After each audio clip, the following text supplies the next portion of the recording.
Welcome to the Women of the Revolution. I'm Florin Turner. And I'm Gemma Pearson. The stories you're about to see are about women in extraordinary situations. It's important to remember that the majority of women during the American Revolution, whether free or enslaved, remained at home. Even so, many women struggled with limited resources to provide for their families while their husbands and other male relatives were fighting in the war. Some women, unable or unwilling to be left alone, became camp followers, joining their men in the Army's campaign. They often did laundry for the soldiers, sometimes they cooked or nursed the sick and wounded. It wasn't just soldiers' women in the Army's camps, sometimes officers' wives came too. In fact, Martha Washington joined her husband, General George Washington, every year while the Army was encamped in winter quarters. One eyewitness said about her, "I never in my life know a woman so busy from early morning until late night as Lady Washington, providing comforts for the sick soldiers."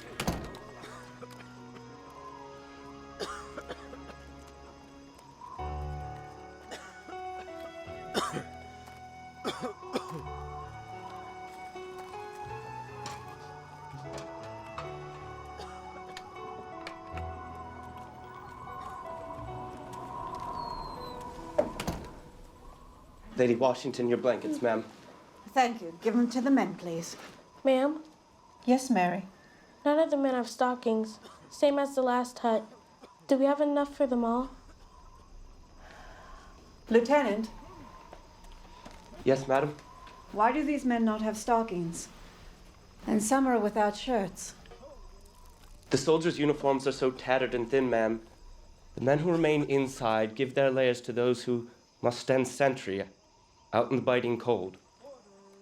They are true patriots, Lieutenant. It is clear to me now why General Washington takes such pride in commanding them. In commanding you all. Very well, then. Mary, give the stockings to the soldiers and the shirts from the bundle.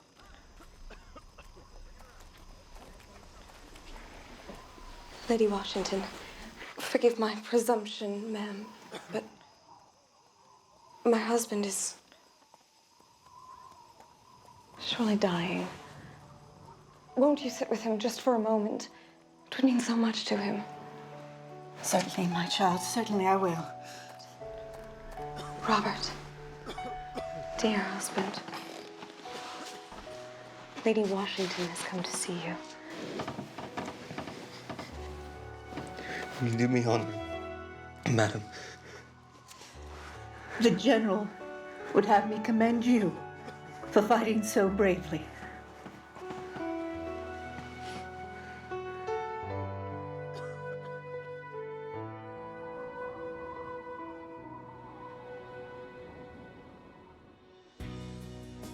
Martha Washington's activities during the war are well documented in both primary and secondary sources, and served as inspiration for the story you've just seen. The inspiration for our second story is recorded in a popular history book published in 1848, The Women of the American Revolution. One story recounts the bravery of a teenager named Emily Geiger. Author Elizabeth Elliot writes that while American General Nathanael Greene's army was encamped near the Broad River in South Carolina, he was very desirous to send an order to General Sumter to join him. But the country to be passed through was for many miles full of bloodthirsty Tories, and it was difficult to find a man willing to undertake so dangerous a mission. Goodbye, Father.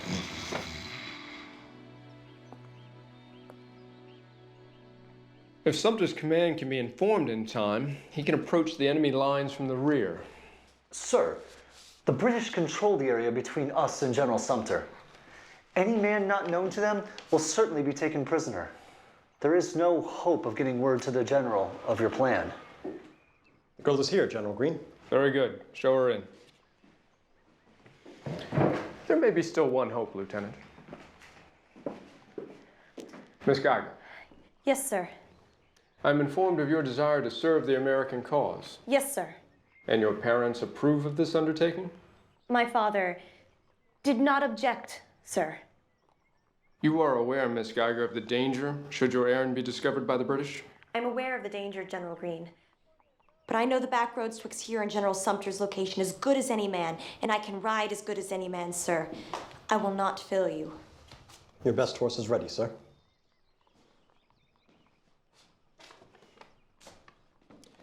This is a letter for General Sumter. Do you read? Yes, sir. As you can see, it is the utmost importance that this be delivered directly to General Sumter and no other. Yes, sir. I understand, sir.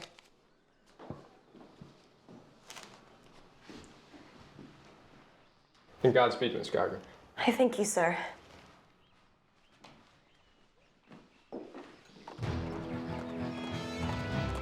Mrs. Ellett wrote that Geiger was mounted on horseback upon a side saddle, and on the second day of her journey was intercepted by the British.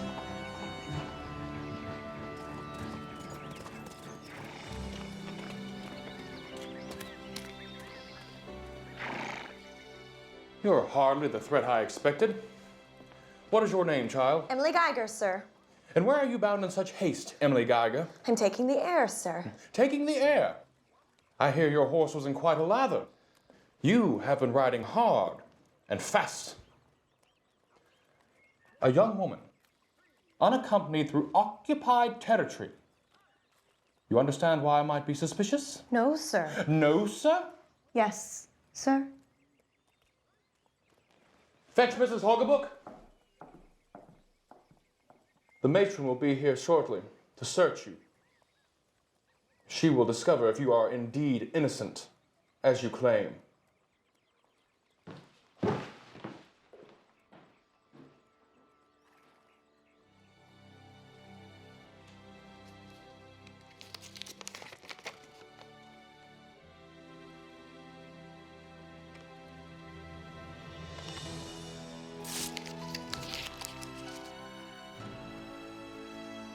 Emily Geiger ate the entire note, so when she was searched, the British found no evidence against her and they let her go. She rode on to General Sumter's camp and delivered the message that she had memorized. Unfortunately, Sumter's troops would be too late to rendezvous with General Greene to defeat the British, but that does not diminish the bravery of this patriotic young woman.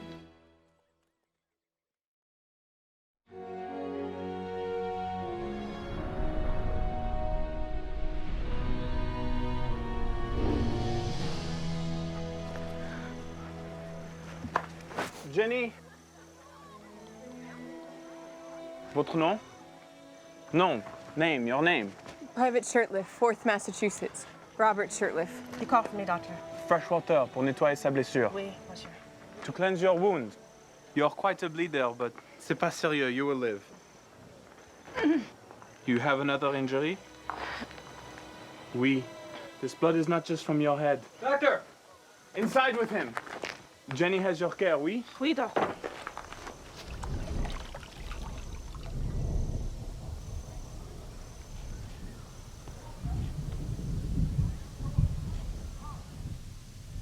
Wait here for the doctor.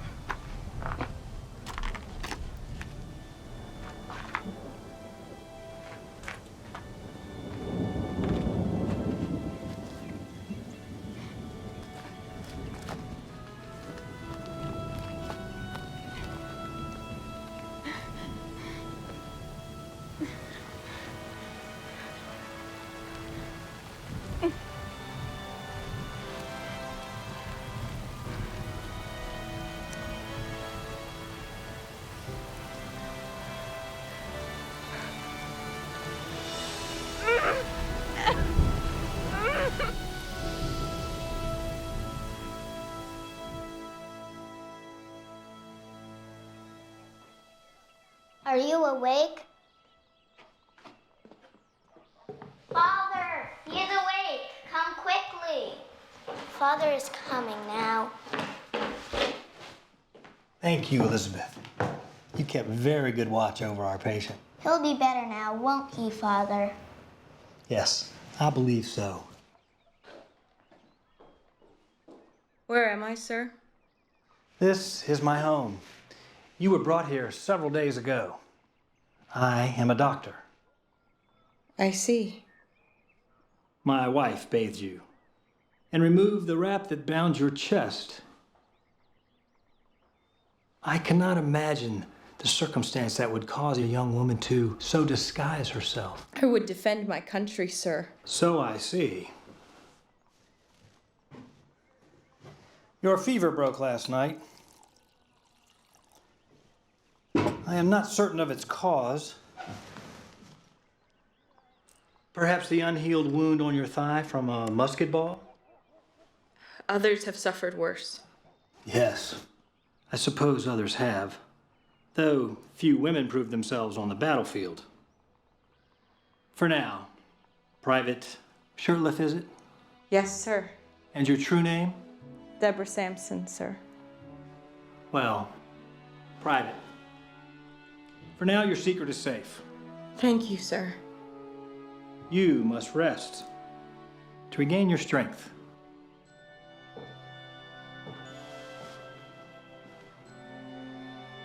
Sources differ regarding what wound or ailment brought Deborah Sampson under Dr. Binney's care, but the military records are clear.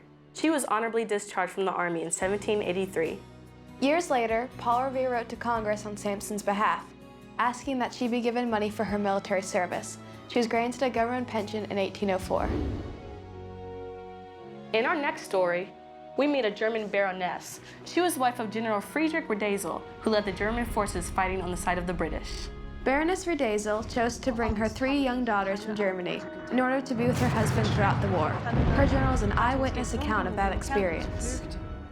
Dort verbrachten wir die ganze Nacht. Vor Angst habe ich keine Augen zugetan.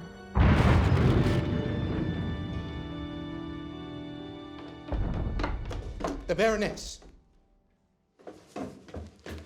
Baroness Riedesel. Ja, ich bin die Baronin. Madam, General Riedesel sends us assurances that he is well and inquires if you and his children are likewise well. Tell my husband we are in good health, ja. Wird zu uns kommen? Come. Will he come to us? He said only that I should tell you he is not harmed. Das ist gut. Thank you.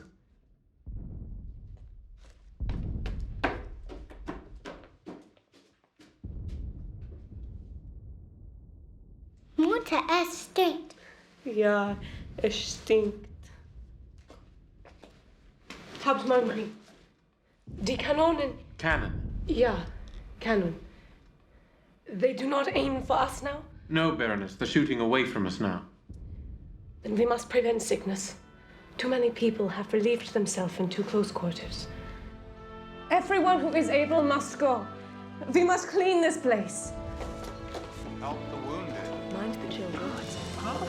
Yes, it smells good. Is it safe? Ja, der Gestank ist fürchterlich. For the Baroness. Baroness, your maid has brought a fresh shift for you. Danke, Frau Harnage. Kommt herein. Danke, Frau Harnage. Sit. This belongs to Hauptmann Willow, and these Hauptmann Geisman. I am to keep these possessions safe if the men are captured or getötet. Killed? Yeah, killed. I should have said no. It is too much responsibility. What if I should lose these things when I promised to keep them safe? They would not blame you, madam, for you have taken as much care as they would expect. Perhaps. You have taken care of everyone, madam. Cleaning the cellar, making space for the wounded to be cared for. But is it enough? Enough is out of our hands, Baroness. We must simply do what we can. My Frederica is awake and hungry. Lena, bring sie her zu mir. I will feed her. Ihr solltet zu den Amerikanern gehen, meine liebe Frau. Sie werden euch gut behandeln. Verlangt das nicht von mir, mein Gatte. Unter euren Feinden sein zu müssen, ist mehr als ich ertragen kann. Meine Liebe, fürchtet sich nicht. I will not send you away if you feel so strongly. I will return to our daughters and give them their papa's love. Werde bald zu euch zurückkehren. Auf Wiedersehen, General Phillips. Auf Wiedersehen, Baroness.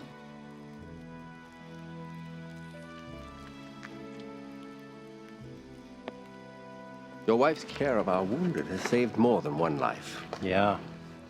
That she chooses to be here when she could be safe in Germany? She must love you very much, General. Yeah, she must. The battle at Saratoga, in which General Riedesel's regiment was engaged, ended in American victory. British and German troops surrendered on October 17, 1777. General Riedesel became a prisoner of war. Throughout the 4 years of his captivity, his wife was by his side.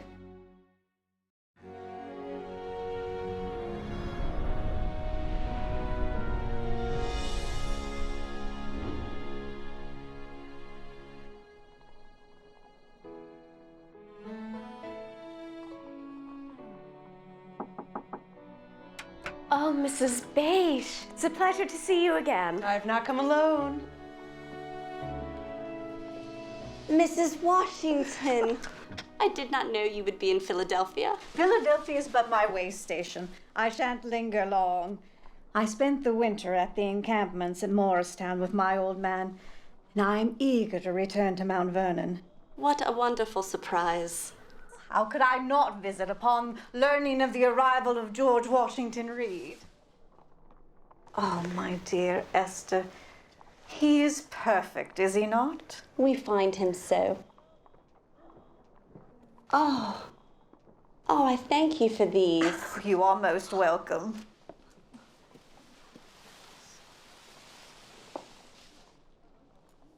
The general was most honored that your son bears his name. We would proclaim for all the world our esteem for General Washington and for America's success. To which end Mrs. Reed has been most inspired. How's that, Miss Schuyler? Well, I propose to bring relief to our soldiers by raising money to support them. A ladies' association, Mrs. Washington. There, Mrs. Beige, if you'd be so good. Oh, of course. The government would still bear the responsibility to clothe and feed them, whereas our money might go directly to the soldier to spend on whatever he deems necessary. If opinion and manners did not forbid us to march to glory by the same paths as the men, we should at least equal and sometimes surpass them in our love for the public good. For an American by marriage, Mrs. Reed's patriotism is unsurpassed. The letter is intended for publication in the Pennsylvania Gazette. And to spur women to action. To be titled The Sentiments of an American Woman. And how should we raise this money? I am hopeful, madam, that you might play a part. All women and girls will be received without exception. To present their patriotic offering, the shilling offered by the widow or the young girl will be received, as well as the most considerable sums presented by the women who have greater means. A lady chosen by the others in each county shall be the treasuress. The sums which she shall receive will be set down in her register and sent to Mistress Washington, that the general might determine its best use for the soldiery. Esther Reed's proposal was a success. The ladies of Philadelphia raised more than $300,000 in money and pledges to support American troops. Esther Reed died in December of 1780. Only 3 months after her Sentiments of an American Woman was published in the Pennsylvania Gazette.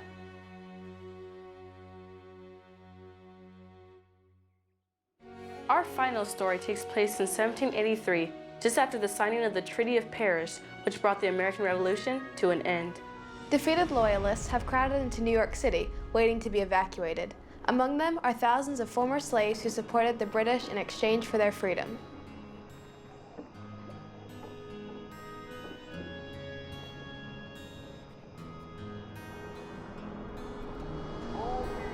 All Negroes will remain on the island until further notice. No. All Negroes will remain on the island until further notice. But we Mary, wake up. You're dreaming again. You're dreaming again. It's so real, Caesar. All them people dying, starving to death, and the smallpox. Hush. Hush, Mary. That's all in the past. And the governor's men, threatening to leave us behind. All the slaves that risked their lives to join Governor Dunmore and fight the rebels. They're just gonna leave us to die. It was 7 years ago, Mary. 7 years ago. They didn't leave you, did they? We in New York now. It's not Virginia. You're free now, wife. And tomorrow, we're gonna board that ship to Nova Scotia, and you can leave all the slaving days behind. What if they're lying, Caesar? What if they don't take us? You have your freedom papers, don't you? I do. And the British done did what they said they gonna do. At least by us, they did. You free. You free. And the children be free. Yes, praise be to God. My children free. And when we get up to Canada, won't nothing be frightening you no more. Except maybe them bears.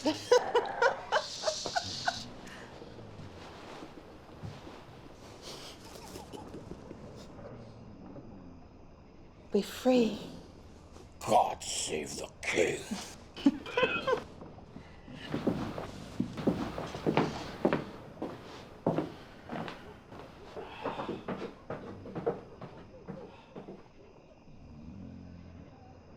We really going, Mary.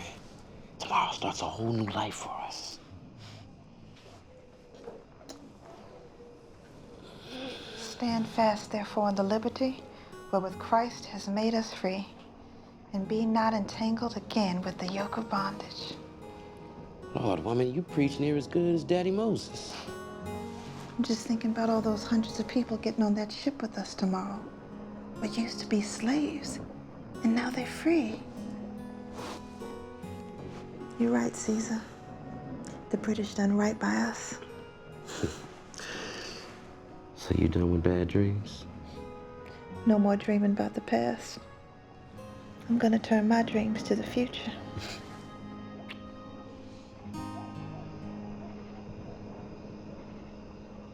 According to the Book of Negroes, in which the British Army recorded the names of black loyalists evacuated from New York, Mary Perth sailed on the ship L'Abondance to a settlement in Nova Scotia, where she would live for the next 8 years. Martha Washington, Emily Geiger, Deborah Sampson, Baroness Riedesel, Esther Reed, Mary Perth, and countless other wives, mothers, sisters, and daughters. Ordinary women in extraordinary circumstances. Women of the Revolution.